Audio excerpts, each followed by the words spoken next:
याद का अमृत पीते हैं। तो दादी ने कहा याद का सबूत क्या देंगे? तो मैं एक सेकंड तो चुप रहे, अभी मैं तो क्या बोलूं दादी को। दादी ने कहा याद का सबूत तो कुछ चाहिए ना दादी को, याद लेकर के तुम आई है। तो मैं तो चुप रही, शांत रही। दादी ने कहा कि बोलो, कुछ तो बोलो। मैं फिर शांत रही। दादी ने कहा कि जिस प्रकार विशेष अन्य दादियां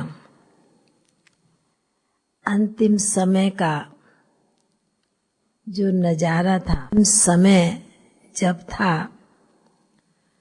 तो दादियां अपने कारोबार से बहुत न्यारी हो चली। न्यारी और उपराम स्थिति दादियों ने बनाई। साकार में सब कार्य करती थी, पर स्थिति बहुत न्यारी और उपराम होकर सभी दादियां चली हैं। और बाबा भी बच्चों की यही स्थिति देखना चाहते हैं। तो सबूत तो यही देना है ना सबको। तो मैंने दादी को कहा जी दादी।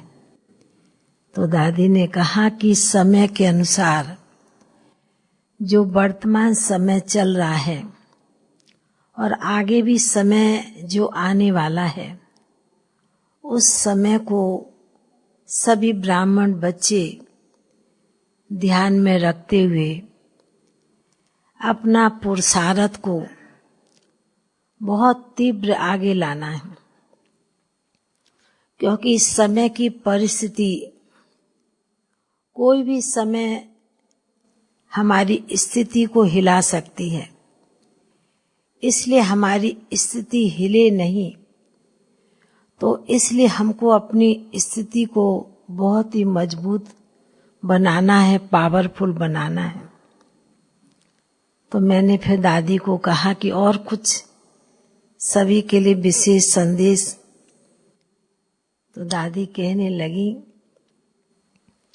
कि बाबा भी देखता और मैं भी देखती हूँ वतन में कि आजकल दुनिया के बच्चों आत्माओं के हाथ में और ब्राह्मण बच्चों के हाथ में भी एक खिलौना सबने पकड़ा हुआ है, चाहे छोटा हो चाहे बड़ा हो। दादी बड़े जैसे ऐसे लग रहा था जैसे साकार में कहती थी, वो सबने खिलौना एक पकड़ा हुआ है ना, तो उस खिलौनों को उतना यूज करे जितनी जरूरत है, जिससे हमको सीखने को मिले, कुछ प्राप्त करने को मिले। बाकी और ज्यादा बातों में ब्राह्मण बच्चों को नहीं जाना है।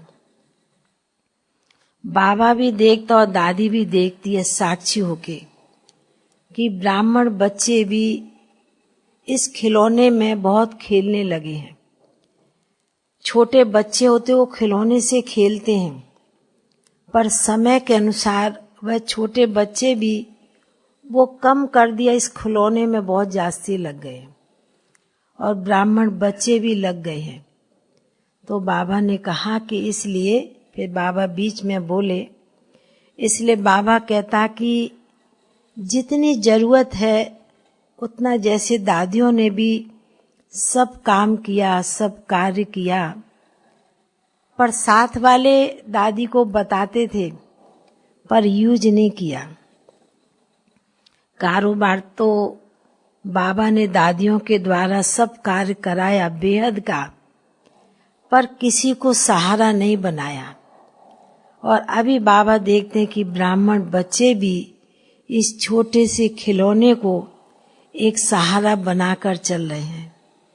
बाबा ने कहा कि आप ब्राह्मण बच्चों को निराधार बनना है, एक बाबा का ही आधार बनाकर चलना है। जैसे दादी बोलते बोलते जैसे शांत हो गई और बाबा जैसे कि एकदम कहने लगे कि बच्चों को निराधार बनना है।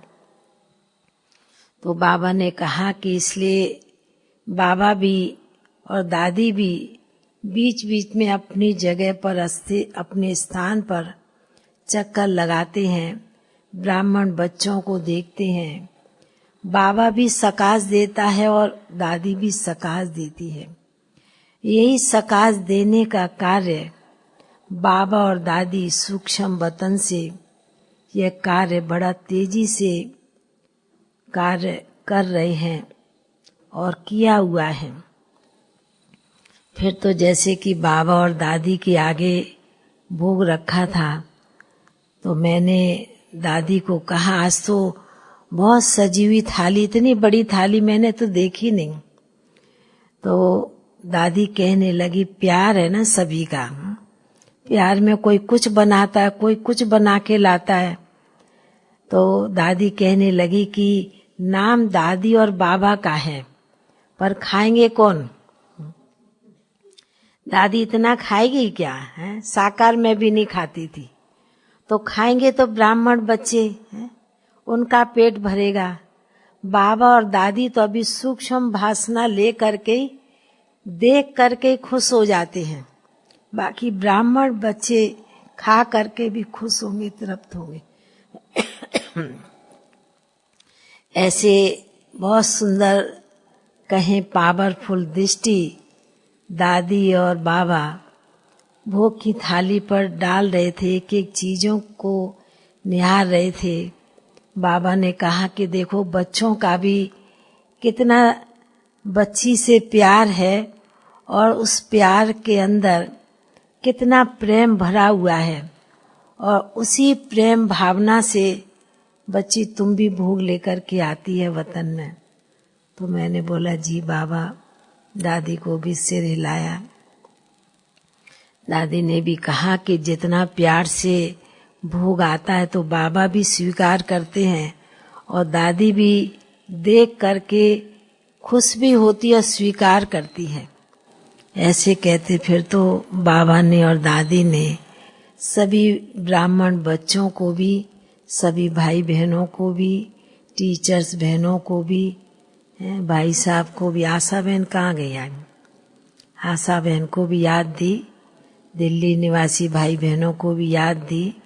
दादी ने कहा कि उन्हें भी समय के प्रति आज का दिन याद रहता है, दिल्ली वालों को, विशेष ORC के भाई बहनों को भी, क्योंकि दादी के निमित्त कुछ न कुछ भेजते रहते हैं। ऐसे है ना नीलू बहन है, तो दादी ने कहा कुछ न कुछ है। ऐसे कहते याद प्यार दादी ने और बाबा ने दिया, याद प्यार लेते हुए सभी के प्रति नीचे पहुंच गए। ओम शांति।